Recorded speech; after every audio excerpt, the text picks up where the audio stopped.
Students, welcome to South City PCMB और मैं आपका बायोलॉजी मेंटर नागेंद्र साहू।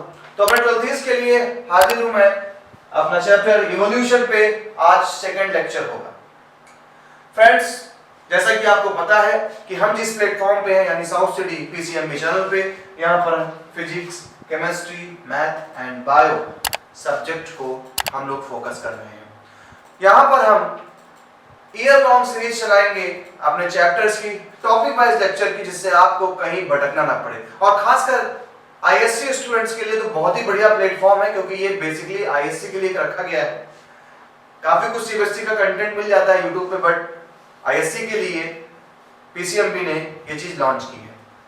और हम लोग एक बार सिलेबस फिनिश कर लेने के बाद अपने एग्जाम की प्रिपरेशन भी करेंगे, जहां पर हम मॉडल पेपर और गेस्ट पेपर के बारे में डिस्कशन करेंगे। तो हमारे साथ बने रहें, वीडियो को एंड तक देखें और चैप्टर के टॉपिक का एंजॉय लें। एनिमेटेड तरीके से आपको समझाने की कोशिश करूंगा, जिससे आपके दिमाग में अच्छे से बात चली जाए। तो फ्रेंड्स, इतनी सारी चीजों के लिए एक लाइक और सब्सक्रिप्शन तो जरूर बनता है कि आप सब्सक्राइब करें, जिससे हमारे आने वाले लेक्चर्स भी आपको कंटिन्यूअसली मिलते हैं। तो मैं उनकी बात करूं जो न्यू व्यूअर्स होंगे, उन्होंने शायद पहली बार इस चैनल को देखा हो और आज ये टॉपिक देख रहे हो। तो हमारा चैप्टर चालू हुआ था बेटा, इवोल्यूशन चालू हुआ था, और उस इवोल्यूशन में आज हम लेक्चर 2 की बात करेंगे, जहां पर एविडेंसेस ऑफ इवोल्यूशन की बात करेंगे। हमने इस चैप्टर के स्टार्टिंग में ओरिजिन ऑफ लाइफ को समझा था कि आखिर धरती पर कैसे लाइफ ओरिजिन हुई। हमने कई सारी थ्योरीज देखी, cosmopolitan theory, chemical theories, abiogenesis theory, biogenesis theory, जिसमें से सबसे ज्यादा फेमस केमिकल थ्योरी रही, जहां पर हैरोल्ड यूरे, स्टैनले मिलर जैसे साइंटिस्टों ने मिलकर के एक्सपेरिमेंटली ये प्रूव किया कि अर्थ पर सबसे पहले जो लाइफ आई वो लाइफ केमिकल कंपोजिशन से आई, ऑर्गेनिक और इनऑर्गेनिक कंटेंट से आई। हमने उसको फिनिश करने के बाद जब जान लिया धरती पर जीवन आ गया है, आखिर कैसे वो सिंपल फॉर्म के ऑर्गेनिज्म ने एक मल्टी सेलुलर स्ट्रक्चर को बनाया, इस चीज को जानने के लिए हमारे आज के एपिसोड को एंड तक देखें। चलिए समझते हैं इवोल्यूशन है क्या। तो बात करें इवोल्यूशन की, तो जो हमारा इवोल्यूशन है, ये इवोल्यूशन को अगर हम देखें तो evolution is the process by which different kinds of living organisms have developed and diversified over time। कह रहा है कि इवोल्यूशन, जो आपका इवोल्यूशन है, ये इवोल्यूशन एक तरीके का प्रोसेस है जिससे नई नई स्पीशीज बनती है ओवर टाइम, एक लंबे समय के बाद। यानी एक डिफिनेशन आपको मिल जाती है कि evolution is the process by which different kinds of living organism have developed and diversified over time. एक ऑर्गेनिज्म बना, उस ऑर्गेनिज्म ने डिफरेंट काइंड के ऑर्गेनिज्म को तैयार किया, फिर उन्होंने डिफरेंट काइंड के ऑर्गेनिज्म को तैयार किया। एक तरीके का एक इरिवर्सिबल प्रोसेस था, जहां चीजें आगे की तरफ बढ़ती चली गई। लेकिन ये बात साबित कैसे करी जाए? इस बात को साबित करने के लिए, क्योंकि जैसा कि साइंस कहता है, साइंस को चाहिए एविडेंस, और वही एविडेंस हम देने जा रहे हैं। किस किस बिहाफ पे एविडेंस देने जा रहे हैं कि हाँ भाई, आप कहते हैं, आप कोई भी एंसेस्टर की बात करें, हम लोग मजाक में कह देते हैं मंकी हमारे पूर्वज हैं, मंकी हमारे एंसेस्टर हैं। आप इस चीज को कैसे साबित करेंगे कि मंकी हमारे एंसेस्टर हैं? तो आज इस लेक्चर को देखने के बाद आप ये बोलेंगे कि हाँ, किस बिहाफ पे हम कह सकते हैं कि मंकी हमारे एंसेस्टर हैं। उसी चीज की शुरुआत करते हैं।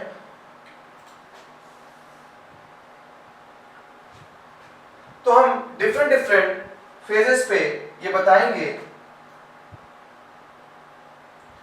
डिफरेंट फेजेस पे डिफरेंट हम एविडेंसेस देंगे आपको। चलिए,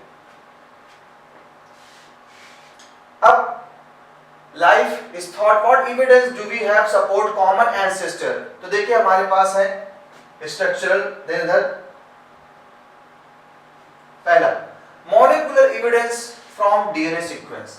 हम देखेंगे कि जो हमारा मॉलिक्यूल्स है, केमिकल कंपोनेंट हमारी बॉडी में है, मैच करेंगे कि धरती के क्या दूसरे जो लोअर ऑर्गेनिज्म है उनमें वही केमिकल कंपोनेंट है। तो बेशक वो भी एक एविडेंस बनेगा हमारे लिए।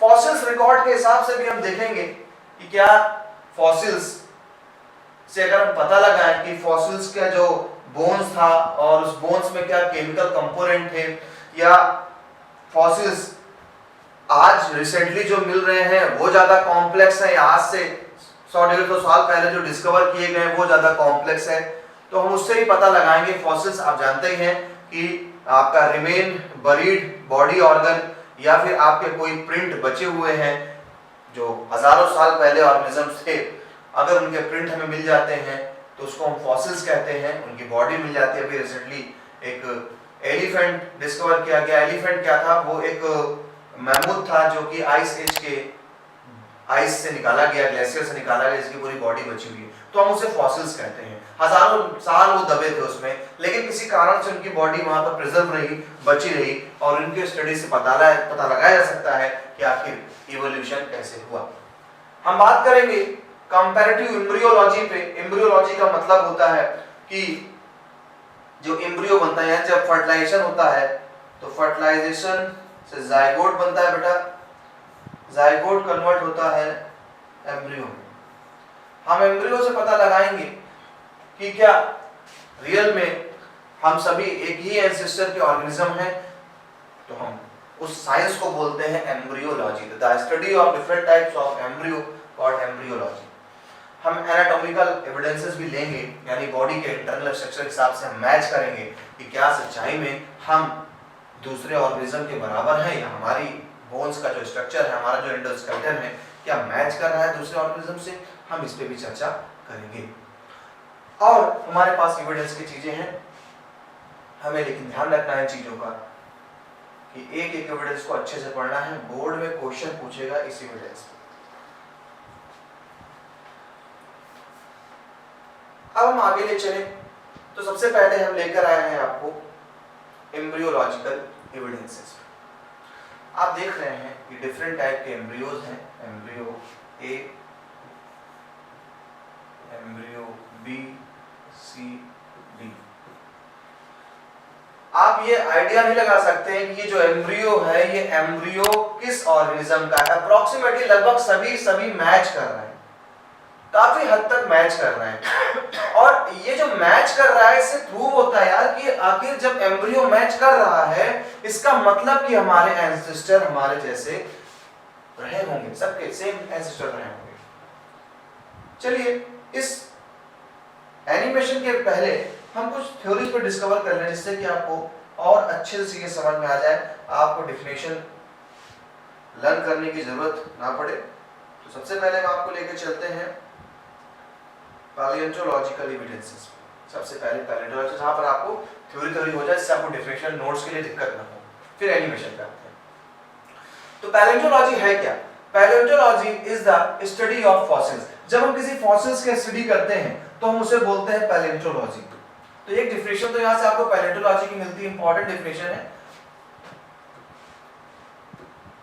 कि पैलियोंटोलॉजी क्या है। तो palaeontology is the study of fossils. Fossils को जब हम पढ़ते हैं, आप देखेंगे, देखिए दबे पड़े हुए जमीन में, ये पहाड़ों के बीच प्रिंट बन गया है, ये बहुत सारे हमारे मोलस्कस हैं जो ओशियंस में दबे पड़े, देखिए ये फिशेस के प्रिंट्स मिले हैं हमें। तो साइंटिस्ट क्या करते हैं, इन हजारों साल किसी सर्वे में पता चला उनको कि हाँ भाई इस जगह सर्वे हुआ है। अब उस सर्वे में गए, सर्वे में जाके देखा कि भाई यहाँ पर जब खुदाई हुई तो कुछ प्रिंट निकले, वो लोग जुड़ गए अपना लेकर के ब्रश, 6 हथौड़ी लेकर, और उस फॉसिल्स को स्टडी करके वो हासिल करते हैं। मान लीजिए हमने एक फॉसिल देखा, अब हम देखा कि फॉसिल से जो लंग फिशेस हैं, सपोज ये लंग फिशेस है, हजारों साल दबी रही है, फिर इनके बॉडी से दूसरे को मैच किया गया तो पता चला कि हाँ ये फिशेस, पहले जो फिशेस होते थे वो ऐसे पाई जाती थी।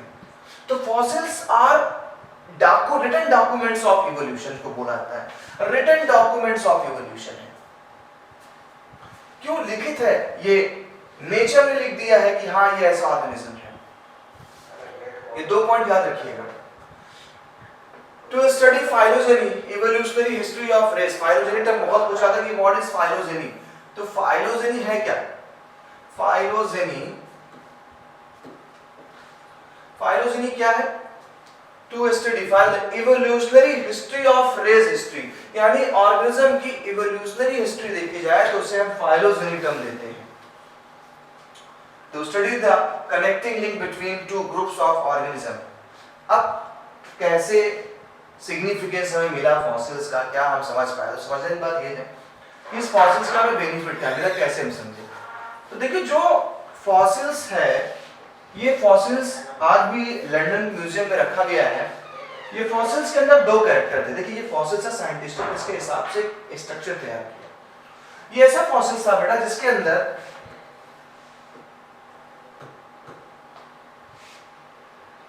रेप्टाइल्स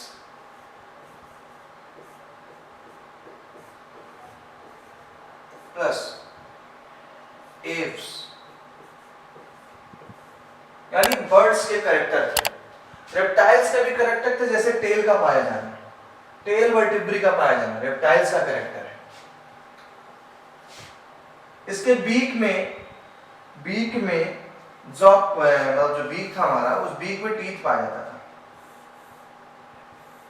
इसके बीक में टीथ मिलते थे। ये भी हमारे रेप्टाइल्स का एक, तो ये एक ऐसा ऑर्गेनिज्म था इसमें बर्ड्स और रेप्टाइल्स के थे। तो ये माना गया कि जो रेप्टाइल्स होते हैं, ये रेप्टाइल्स से ही बर्ड्स का फॉर्मेशन हुआ है। ये देखिए होता है फॉसिल्स का महत्व, इसी को बोला गया रिटन रिकॉर्ड है इवोल्यूशन का। कौन? फॉसिल्स। तो जब इस फॉसिल्स को देखा गया तो पता किया गया कि ये जो फॉसिल्स था इसमें रेप्टाइल्स के कैरेक्टर थे, जैसे टेल का पाया जाना, बीक में आपने आप तो कोई तो ऐसे बर्ड्स देखे जिसके दांत निकले हो, फिलहाल तो भी ऐसे नहीं देखे होंगे ऐसा कोई बर्ड जिसके उसके बीक में टीथ हो, नहीं। चमगादड़ मत समझिएगा, वो मैमल्स है, बर्ड्स की बात कर रहा हूँ। तो बर्ड्स में नहीं होते, लेकिन इस बर्ड्स में पाए गए। यानी ये रेप्टाइल से धीरे धीरे इवोल्यूशन करता हुआ बर्ड्स में बदल रहा था। जमीन पर रहने वाली चीजें अब आसमान में आ गई थी। इस फॉसिल्स को नेम दिया गया आर्कियोप्टेरिक्स। बहुत इंपॉर्टेंट है, नोट कर लीजिए इस पॉइंट को कि connecting link between birds and reptiles. तो भाई कौन था? आर्कियोप्टेरिक्स था। ये फॉसिल्स की इंपॉर्टेंस है। फॉसिल्स की स्टडी से ये पता चला कि हाँ, जो रेप्टाइल्स थे, जो डायनासोर्स थे, इन्हीं से किसी ऑर्गेनिज्म ने उड़ने की काबिलियत तैयार करी और आसमान में पहुंचा। क्लियर? चलिए, आई होप कि आपको पैलेंटोलॉजिकल समझ में आ गया, सिग्निफिकेंस समझ में आ गया। अब हम आगे चलते हैं और आपको लेकर चलते हैं, जैसा कि हमारा एम्ब्रियोलॉजी का पार्ट छूटा है ना, मैं एम्ब्रियोलॉजी को लेकर चलता हूं आपको। एम्ब्रियोलॉजी पे आ जाते हैं, दो टॉपिक पर खत्म कर दें आपका। चलिए, एम्ब्रियोलॉजिकल एविडेंसेस, जैसा कि हमने पहले एनिमेशन में देखा, propose by Ernest Haeckel. Ernest Haeckel ने इसे प्रपोज किया। और इसमें खास बात देखिए, आपको इतनी समझनी है कि डिफरेंट टाइप के आप देख रहे हैं एम्ब्रियो, लेकिन एम्ब्रियो में काफी मैचिंग थी। He observed that all vertebrate embryos have some common features that are absent in adult. Adult में भले वो absent हो गए, लेकिन अदर एम्ब्रियोज में, एम्ब्रियोनिक कंडीशन में फीचर्स कॉमन थे। इससे ये प्रूव होता है कि हम सब के एंसेस्टर एक थे, लेकिन एडाप्टेशन के अकॉर्डिंग हम डिफरेंट रास्ते में गए और हमने अपने बॉडी के डिफरेंट कैरेक्टर को बनाया। लेकिन यहाँ पर देखा जाए तो एम्ब्रियोनिक कंडीशन में सारी चीजें सेम थी। Just behind the head but it is function on fish and not found in the other adult vertebrate. Gills का पाया जाना, तो हम सब के एम्ब्रियोनिक कंडीशन में गिल्स थी, लेकिन हमें वो कन्वर्ट हो गई फैरिंक्स में और इनमें गिल्स में बनी नहीं। तो ये एम्ब्रियोनिक हमारा कंडीशन थी।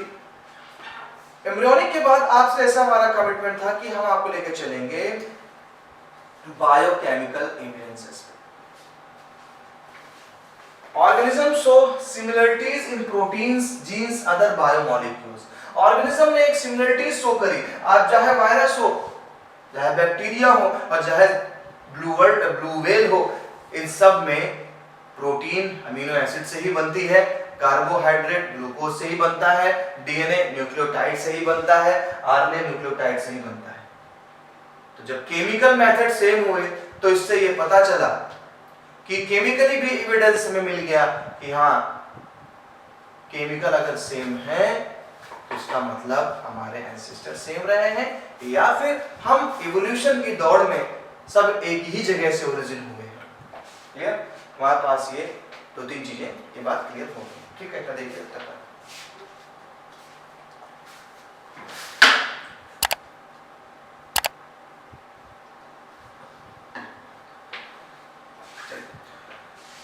ये इंडिकेट करता है कॉमन एंसेस्ट्री को, कॉमन एंसेस्टर है हमारे। तो अभी तक हमने देखा जाए तीन एवोल्यूशन एविडेंसेस को समझा। पहला एविडेंसेस हमारा पैलेंटोलॉजिकल एविडेंसेस फॉसिल्स के बिहाफ पे था। सेकंड हमने एम्ब्रियोलॉजिकल्स पढ़ लिया और केमिकल। अब हम आगे चलते हैं मॉर्फोलॉजिकल। चलिए मॉर्फोलॉजिकल एविडेंसेस भी हम लोग खत्म कर दें। और इंपॉर्टेंट की बात अगर करें तो मॉर्फोलॉजी थोड़ा ज्यादा वेटेज लेती है, क्योंकि इस पे क्वेश्चन बोर्ड बहुत तगड़े से पूछता है मॉर्फोलॉजी पे, तो इसको ज्यादा अच्छे से पढ़े। इसलिए मैं यहाँ पर आईएससी टर्म यूज करता हूँ, जिससे कि आप समझ जाए कि आपके बोर्ड एग्जाम के लिए ज्यादा इंपॉर्टेंट है। मॉर्फोलॉजी है क्या? आपकी बॉडी के दो कैरेक्टरिस्टिक बेसिक देखने को मिलते हैं। एक जो आप दिख रहे हैं बाहर से, ये आपकी मॉर्फोलॉजी है। दूसरा जो इंटरनली आपकी बॉडी है वो एनाटॉमी है। दो चीजें, पहला मॉर्फोलॉजी बाहर फिजिकली जो दिख रहा है, सेकंड एनाटॉमी जो इंटरनली है। अब आ जाइए comparative anatomy and morphology shows that different forms of animals have some common structural features. This can be explained as follows. कैसे हम एक्सप्लेन कर सकते हैं? पहला होमोलॉगस ऑर्गन या homology, second analogous organ and analogy. Homologous organ और analogous organ पे question board पूछता है। यानी आप अगर किसी ऑर्गेनिज्म को मॉर्फोलॉजिकली और एनाटॉमिकली देखना चाहते हैं तो हमें दो कंडीशन देखने को मिलती है उनके ऑर्गन्स में, एक होमोलॉगस ऑर्गन, दूसरे एनालॉगस ऑर्गन। क्या है होमोलॉगस ऑर्गन? बहुत ध्यान से समझिएगा। पहले मैं आपको एग्जांपल समझाऊंगा। आप अगर देख रहे हैं यहाँ पर इस स्ट्रक्चर में, तो इस स्ट्रक्चर में आपको ये ह्यूमन के हैंड की बोन दिखाई पड़ रही है और इस बोन को हम बोलते हैं ह्यूमरस। ये बोन जो है आपकी ह्यूमरस।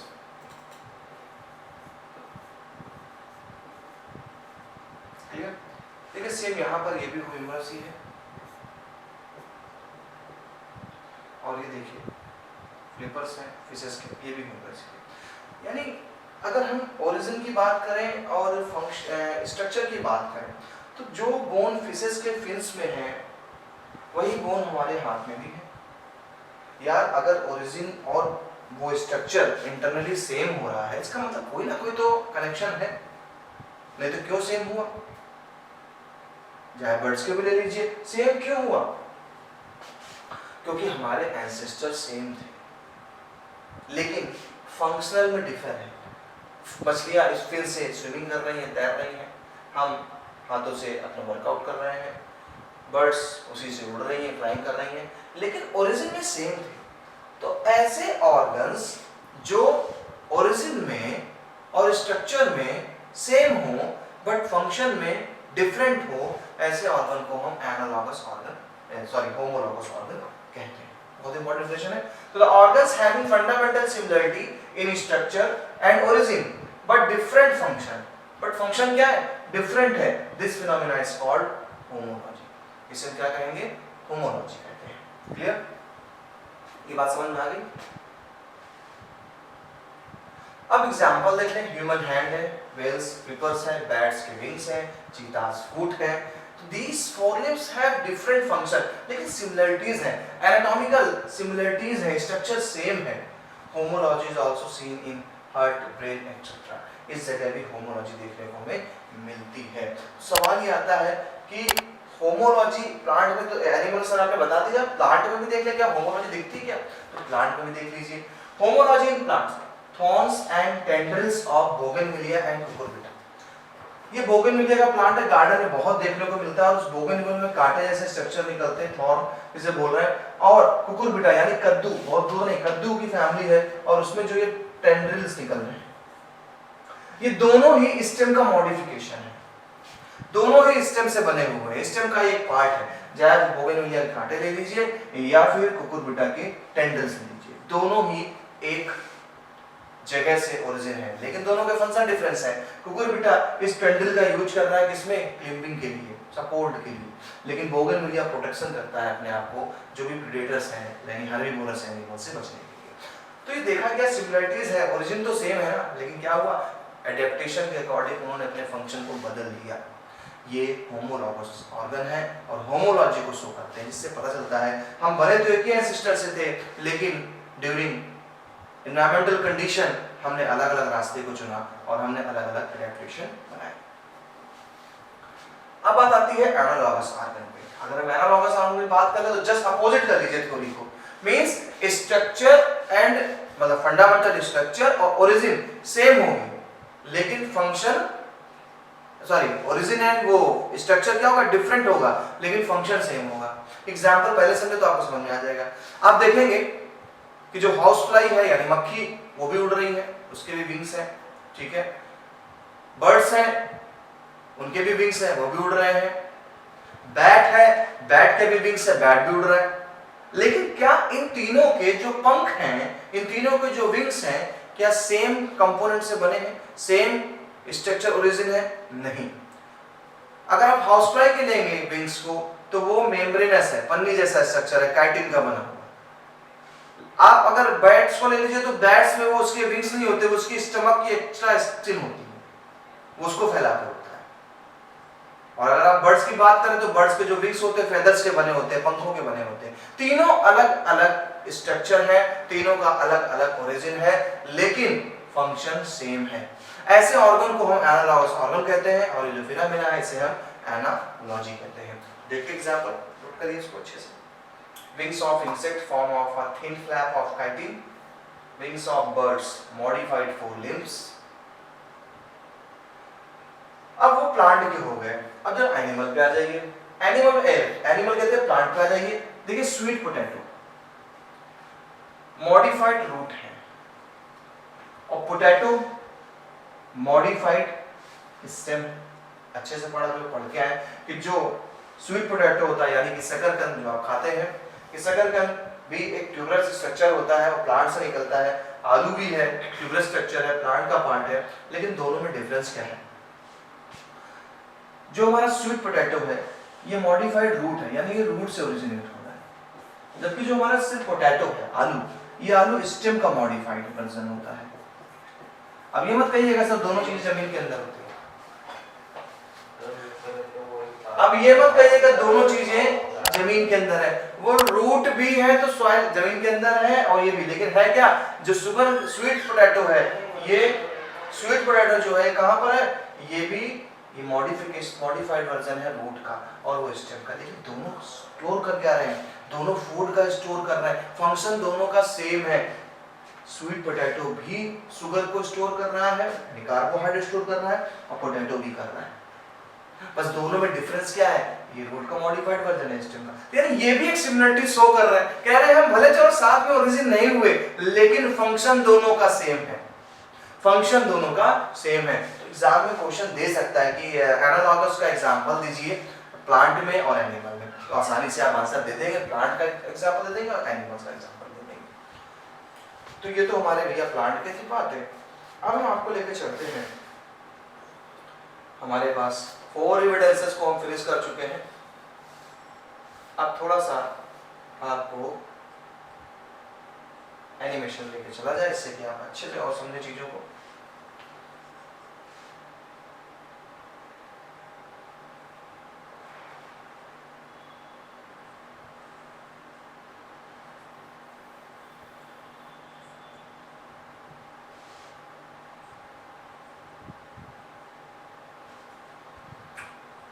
ये हमारी स्टार्टिंग की डेफिनेशन थी, what evidence do we have support. तो हमारे पास मॉलिक्यूलर एविडेंस था, स्ट्रक्चरल, देन हमारा कंपैटिबिलिटी एम्ब्रियोलॉजी थी।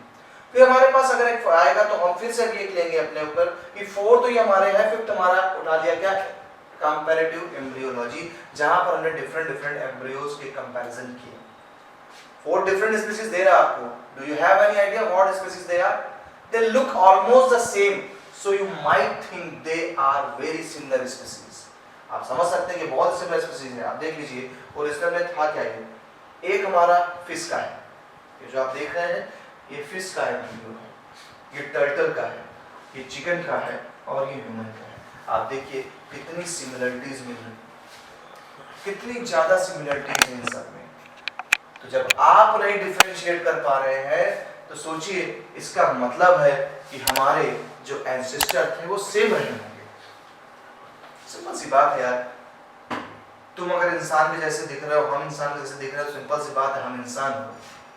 तो जब हमारे एम्ब्रियोज को देखा गया, एम्ब्रियोज अप्रोक्सीमेटली काफी मैच कर रहे थे, तो हमने ये एक थीम लगाई कि नहीं, जो हमारे ऑर्गेनिजम्स हैं वो कहीं ना कहीं उनके एंसेस्टर सेम रहे होंगे। ये भी एक एविडेंस हुआ। आगे चलते हैं, आपको गिल्स को डिफाइन कर रहा है। देखिए गिल्स है, सबके पास गिल्स है, पहला सेकंड, चाहे वो ह्यूमन हो चाहे वो जो भी हो, गिल्स सबके पास होंगे। Clear? This down here develops into a tail. सब जगह आपको टेल मिल, टेल भी हमें मिल रही है। अब यार टेल मिल रही है, सिंपल बात है, सिमिलरिटी तो है ही। The similarities found in the embryos of species that grow up to be very different are evidences of common ancestry. अब ये जो एम्ब्रियो में सिमिलरिटीज पाई गई, इससे पाया गया कि कोई हमारे बहुत ही कॉमन एंसेस्टर रहे होंगे। अलग अलग तरीके से फिशेस जमीन पर ही रह गई, वाटर में रह गई, उन्होंने अपनी अलग स्पीसीज बना डाली। ह्यूमन दो पैरों पर चलने लगा, एक ह्यूमन की अलग स्पीसीज तैयार हो गई। बर्ड्स फ्लाइंग की कैपेसिटी आ गई, उनमें उड़ने लगे, उन्होंने अपनी अलग, लेकिन सबके पेरेंट्स एक थे।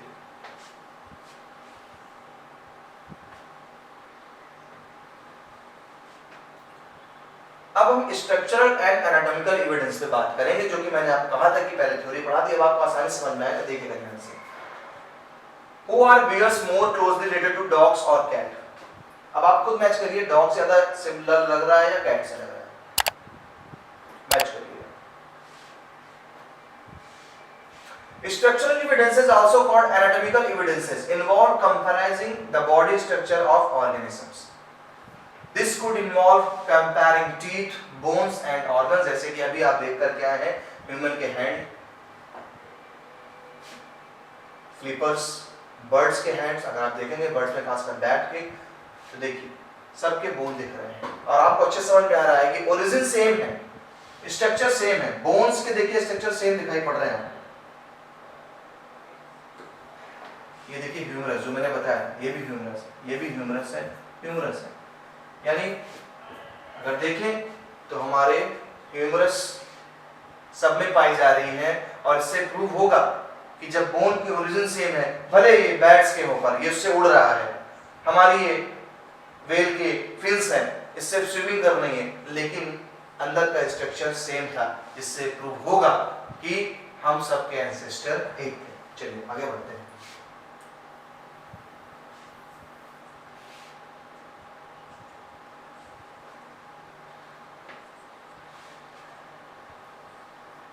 We compare the anatomy of plant. हम प्लांट पे भी गए और प्लांट को भी देखा, जहां से हमें पता चला, जो मैंने एग्जांपल दिया आपको, कि वो एविडेंस हमारा था। चलिए अब did you know that the closest living relative of a bear actually, अब आप समझेंगे कि बेयर है कि वो। अब देखिए how did we determine that, हम कैसे डिटरमाइन करें? Molecular evidences from sequences, the definition of being related to someone to share DNA. You might be surprised that learn the, अब देखिए DNA लिया जा रहा है कि हम जो हमारा DNA है और जो दूसरे लोअर ऑर्गेनिज्म है उनके DNA मैच करेंगे या नहीं करेंगे। तो प्रोसेसिंग चालू है। Share gene, we share genes, हमारे जीन्स काफी मैच करते हैं। While complex organisms require many different genes to build their structure, some of the genes for basic cell functions and metabolic process are found in all life. चाहे जो भी life हो, enzyme बनाने के लिए सभी ऑर्गेनिज्म में सेम जीन्स पाए गए और सब में एंजाइम्स पाए जाते हैं। The strongest and absolute evidence that we have support common ancestry is that DNA that we share. चाहे वो प्लांट हो, चाहे वो फ्रॉग हो, चाहे वो बैक्टीरिया हो, सब में DNA पाया गया, जो सबसे अच्छा एग्जाम्पल हमें देता है।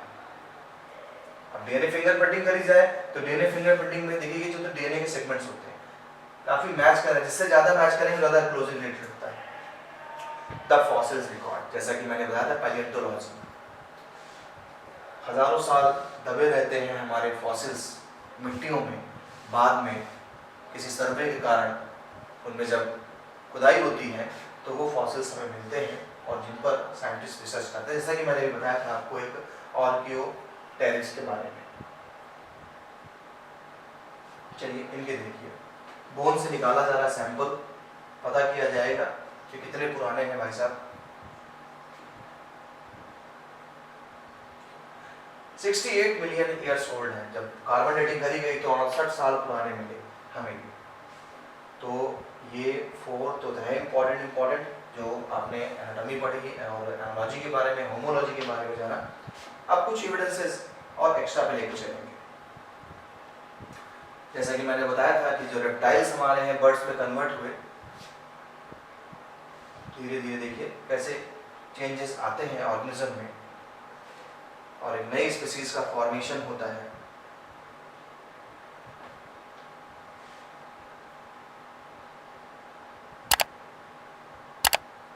तो ये 4 पॉइंट्स आपको काफी हेल्पफुल लगेंगे, काफी इससे समझ में आएगा आपको।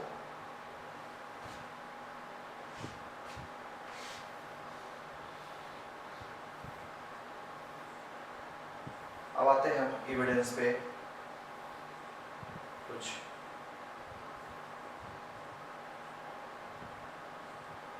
ये एक बड़ा इंपॉर्टेंट पॉइंट है, अडेप्टेशन रेडिएशन।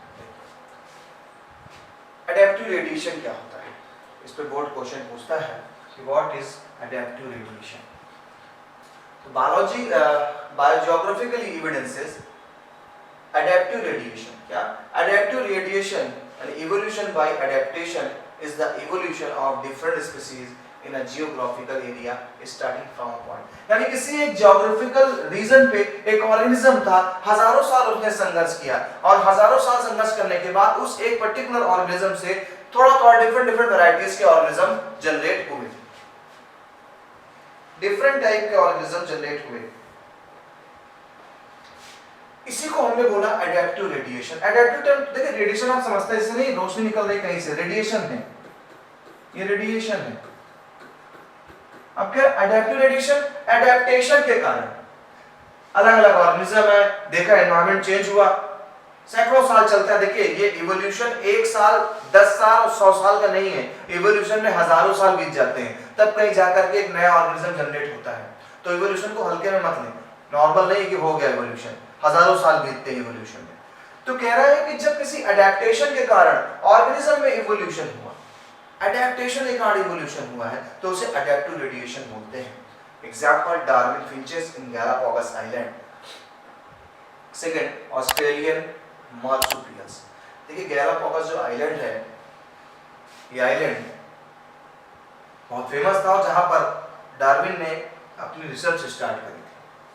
वहां पर इन्होंने एक छोटी छोटी बर्ड्स देखी और उस आइलैंड में जब देखा तो उसी बर्ड के डिफरेंट टाइप की वैरायटीज इनको देखने को मिली, जिनमें बीक्स का साइज कम ज्यादा था। खाने के एडेप्टेशन के बिहाफ पे उन्होंने अपने बीक्स में काफी चेंजेस किए थे। डार्विन साहब ने इसे ही डार्विन फिंचेस का नाम दे दिया। तो ये क्या था? एक आइलैंड पे उस बर्ड ने डिफरेंट एडेप्टेशन को हायर किया, डिफरेंट टाइप के एडेप्टेशन को हायर किया और बन गया एडेप्टिव रेडिएशन। क्लियर? अब एक हमारे पास और आता है एम्ब्रियोलॉजिकल एविडेंस, जो कि हम पढ़ चुके हैं। एम्ब्रियोलॉजिकल थ्योरी के लिए आपके लिए मैंने पेज रखा है, आप अगर थ्योरी चाहे थ्योरी उसको पॉज करके ले लीजिए। एक टर्म आता है नेचुरल सिलेक्शन। एवोल्यूशन का ये भी कारण था, लेकिन नेचर को सिलेक्ट करने के लिए, नेचुरल सिलेक्शन के बिहार। Natural selection is the process by which the organism that are best suited for their environment survive and reproduce. Natural selection का प्रोसेस, ये एक प्रोसेस जिसमें ऑर्गेनिज्म अपने आप को उस एटमॉस्फेयर में ढालने के लिए, उस एटमॉस्फेयर में ढालने के लिए कुछ चेंजेस करता है और ये चेंजेस से क्या हो जाता है? उसमें एक नया वैरायटी क्रिएट हो जाती है। Some examples are given below: industrial melanism and development of resistance varieties in organism against the herbicide pesticides. देखिए सबसे पहले इंडस्ट्रियल मेलानिज्म देखिए। इंडस्ट्रियल मेलानिज्म एक मौत पे दर्शाया गया है, जहां पर मैनचेस्टर नाम के एक शहर में जब इंडस्ट्रियल इवोल्यूशन नहीं हुआ था तो वहां पे जो मौत पाए जाते थे वो मौत ब्लैक कलर के थे और व्हाइट वाले बेचारे मारे जाते थे क्योंकि स्टेप पे वो साफ साफ दिखते थे। लेकिन जब इंडस्ट्रियल इवोल्यूशन हुआ, इंडस्ट्रीज हुई तो कोल जलाया जाता था, तो जो ऐश होती थी वो ऐश स्टेप पे चिपकने लगी। अब जब स्टेप पे चिपकने लगी वो ऐश, तो जो ऐश थी वो थोड़ा सा व्हाइट कलर की थी। अब जो हमारे मौत व्हाइट कलर के थे वो तो बच गए, लेकिन जब ब्लैक वाले बैठते थे तो जो एंसेस्टर बर्ड्स होती हैं और जो प्रेडेटर बर्ड्स हैं वो बर्ड्स उनको खाती गई, तो इससे एक चीज के बच गई, वो थी व्हाइट वाली मौत। तो ये हो गया इंडस्ट्रियल मेलानिज्म। आपको देखते होंगे इस समय मॉर्टिन अगर आप लगाते तो आज के मॉस्किटोज के अंदर बहुत रेजिस्टेंस पावर आ गई। डिफरेंट टाइप के आपको जब वैरायटीज देते हैं तब कहीं कोई मॉस्किटो को मार पाता, अदरवाइज नहीं। क्यों? ये रेजिस्टेंस पावर आ गई है। मेडिसिन ने उनके बॉडी में म्यूटेशन किया, दवाओं ने म्यूटेशन किया, जिससे अब उनके अंदर रेजिस्टेंस पावर आ गई। छोटे मोटे कॉइल से उनका कुछ होना नहीं है। तो ये भी हमारे नेचुरल एक सिलेक्शन के कार्ड नई स्पीसीज बनी। थ्योरी आपके पास है, अच्छे से इसको नोट करो। बाकी हम मुलाकात करेंगे नेक्स्ट लेक्चर में। तो बहुत बहुत धन्यवाद कि आपने लेक्चर को एंड तक देखा। तो अब मेरे लेक्चर्स में आपको एनिमेशन देखने को मिलते रहेंगे, सो आपको स्किप नहीं करना है कि आप वीडियो को स्किप करें, क्योंकि लर्न करने के लिए एनिमेशन एक बहुत बढ़िया मीडियम है जो मैं आपके साथ शेयर करूंगा। साथ साथ हमारे लेक्चर्स थ्योरी भी होंगे, टेंशन लेने की जरूरत नहीं है। बस आपको केवल इतनी मेहनत करनी है कि चैनल को सब्सक्राइब करना है, शेयर करना है और अच्छे से पढ़ाई करनी है। मुलाकात करेंगे नेक्स्ट लेक्चर पे, तब तक के लिए बाय।